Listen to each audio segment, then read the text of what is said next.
लालची बहू की कहानी। सास बहू की कहानी। मनोहर अपने माता पिता के साथ एक छोटे से शहर में रहता था।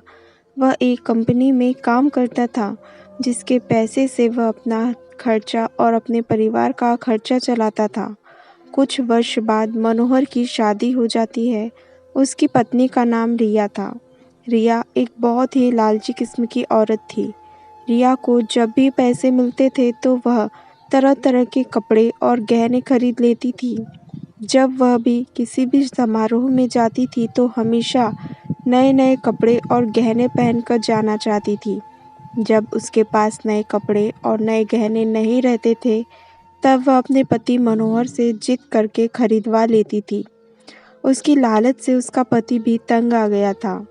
मनोहर रिया को हमेशा समझाया करता था कि हमारी कमाई उतनी नहीं है कि मैं तुमको हर समारोह में जाने के लिए अलग अलग तरह के कपड़े और गहने खरीद कर लाया करूं। मगर रिया उनकी बातों को मानने के लिए तैयार ही नहीं होती थी।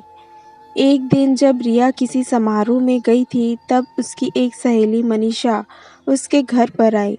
मनीषा ने रिया की सास से उसके बारे में पूछा। रिया की सास ने मनीषा को सारी कहानी बताई। मनीषा ने अब रिया को सबक सिखाने के लिए एक योजना बनाई। वह रिया के घर से सारा राशन लेकर चली गई और राशन के डिब्बे में अपने गहने और नए कपड़े लाकर भर दिए। जब रिया समारोह से वापस आई, तब वह किचन के डिब्बों में गहने देखकर बहुत खुश हुई। शाम हुआ, जब रिया खाना बनाने गई, तब उसे राशन नहीं मिला।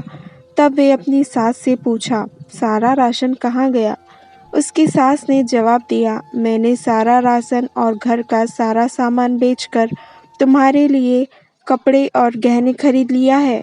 तुम बदल बदल कर हर दिन नया पहनो। रिया बोली, मगर खाने के बिना मैं गहनों और कपड़ों का क्या करूँगी? तभी उसकी सहेली मनीषा आई और उसने रिया को सब कुछ बताया कि यह तुमको सबक सिखाने के लिए किया गया था। अब रिया को समझ में आ गया, जीवन जीने के लिए सबसे ज़्यादा ज़रूरी भोजन होता है, ना कि बदल बदल के गहने और कपड़े पहनना।